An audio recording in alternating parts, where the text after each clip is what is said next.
Yeah, let's see what the fuck this nigga talking about, because I don't even like this title. Big head ass, pumpkin head ass, jack-o'-lantern head ass nigga. Anyway. Man.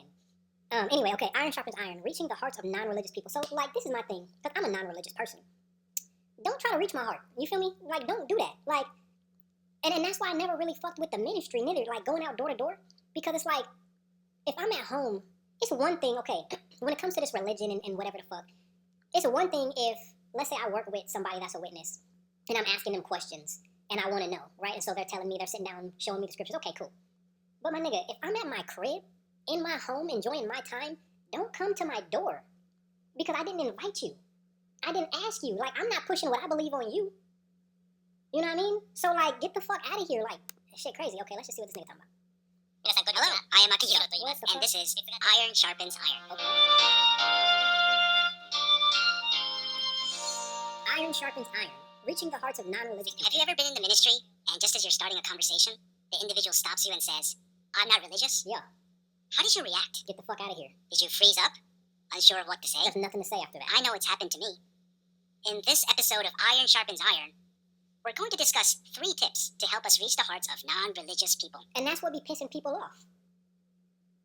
That's what be pissing people off. Because, like I said, me as a non-religious person, if I tell somebody that, don't hit me with no objection, right? And they be practicing this. Like, they literally practice this. That's why they have this video. They have a school, a theocratic ministry school, that they have assignments, and you practice this, right? You have a part, and they put an objection in there, right? So you'll have to write out like a 5-minute part of you trying to preach to somebody, and the person says, like in this case, I'm not religious, and then you have to overcome that objection, right? It's practice. And it's like, just go on to the next person. Just chill, bro. Like, don't try to, you doing too much. You doing too much, because if I were to do that to you, you would feel some type of way about it. You know? And, yeah, my nigga.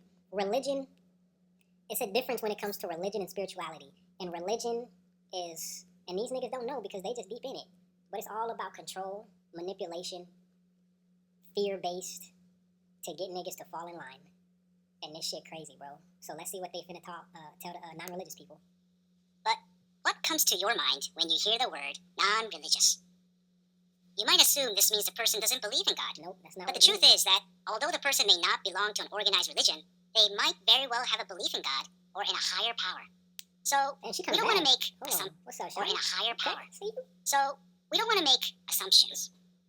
Lesson 9 of our brochure, Love People, Make Disciples, says, empathy moves us to care about people, not just about our message. They doing way too So much. let's focus on letting the person express themselves and then empathizing with their situation. See? Oh, shit. Let's talk about 3 tips we can use to do that God with non-religious people. This nigga's head, bro.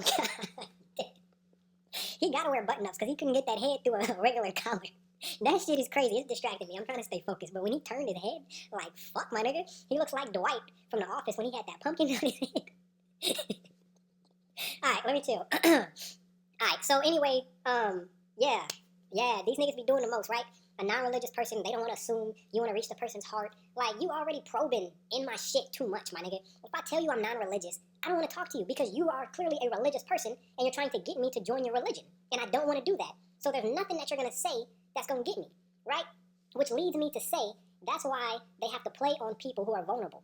Because anybody that is independent and solid in their way of thinking, they're not going to be able to convince.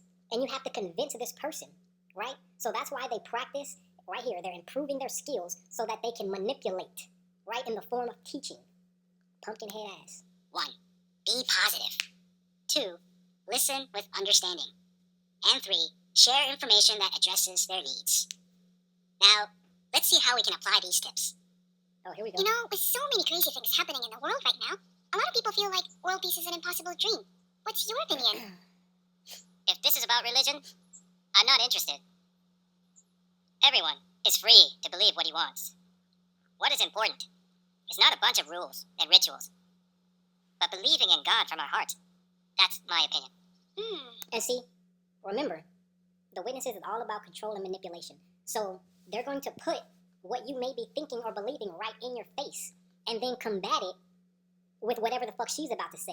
That way, you have no room to go anywhere else for anything, right? Because if you're a witness and you agree with him, right? Like if you're listening, you're like, yeah, I agree with what he's saying. They're just going to draw you right back to this video or to an article or whatever, right? But if they didn't put this information out and you felt that way, they wouldn't have anything to combat that with.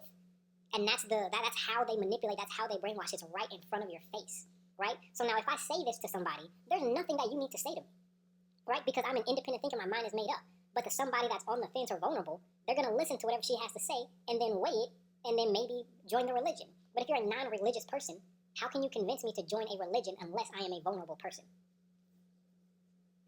I agree. No, you don't. Believing in God from our heart is very important. If you don't mind, may I ask you why you're not interested in religion? I used to belong to a religion, and the hypocrisy I saw just completely turned me off. Man. I'm so sorry you experienced. And see, like, who talks like that? You know what I mean? Like, nobody talks like that. It's all an act. It's all just for show.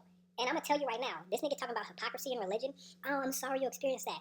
Bitch, if you don't get the fuck off my doorstep with this bullshit, because hypocrisy is in every religion, okay?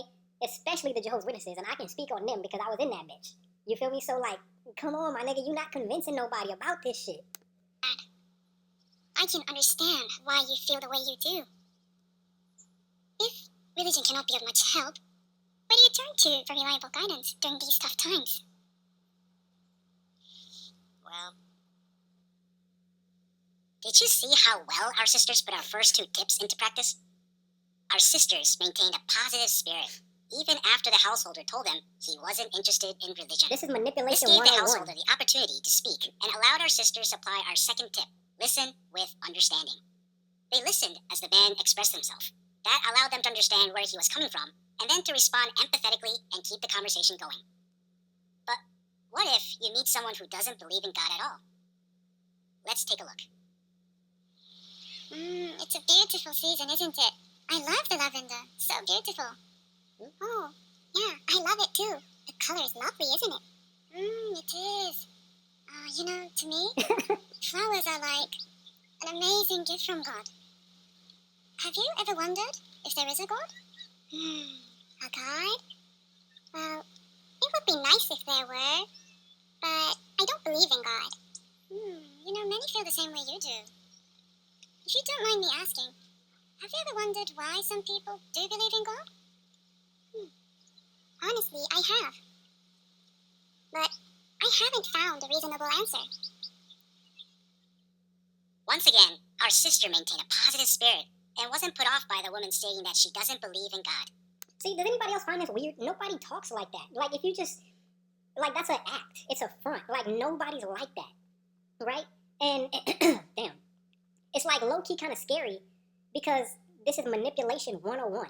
So anybody that's learning these tactics can manipulate or talk you into any situation. And it's like, when are you being genuine? When are you being yourself? Because that's not you, right? Like, I'm seeing right through that shit. Like, you're just doing what you've practiced, what you've been taught. But that's not you. Like, just be real. And that's the scary shit. Instead, she sought further understanding by asking a simple yet genuine question. Have you ever wondered why some people do believe in God?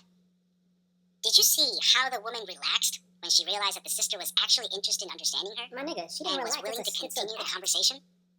Now, if the person is willing to talk and the opportunity arises, we can apply our third tip. Share information that addresses their needs.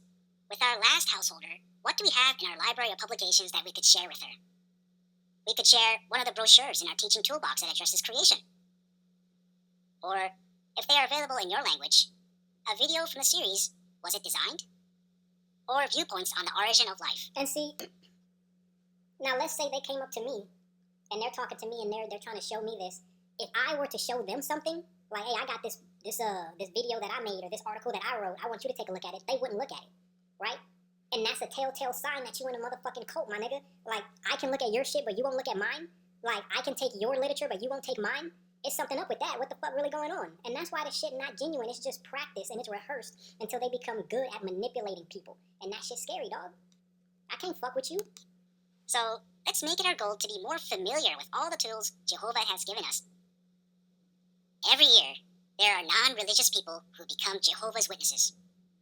So, we have reason to be positive when we speak to those not interested in religion. And as we listen with understanding, and when appropriate, share information that addresses their needs, we will be doing our best to reach the hearts of non-religious people. These tips have helped me in my ministry, And as iron sharpens iron, I hope they help you too. See, that's weird, because nobody talks like that, right? It was obviously rehearsed, okay? And it's like, he's talking all soft and slow, and like all the ladies are talking like that, and like they fucking care and shit. And it's like, anything like that, there's something deeper going on there, because nothing is like that. Nothing is like that, right? That's the whole yin yang. That's the whole light and dark, black and white, up, down, left, right, good, bad. Like, everything has two sides to it, and they present themselves as this perfect organization that's all good. And it's like, this shit is scary, yo. It's some scary shit that's going on. But fuck, man, y'all know what it is. JW turn G. A little inside view. That's a little inside view of how they teach the ministry. And like I said, they have a ministry school where they have parts and do that shit, but that's a little sneak peek, you feel me? Fuck with your boy.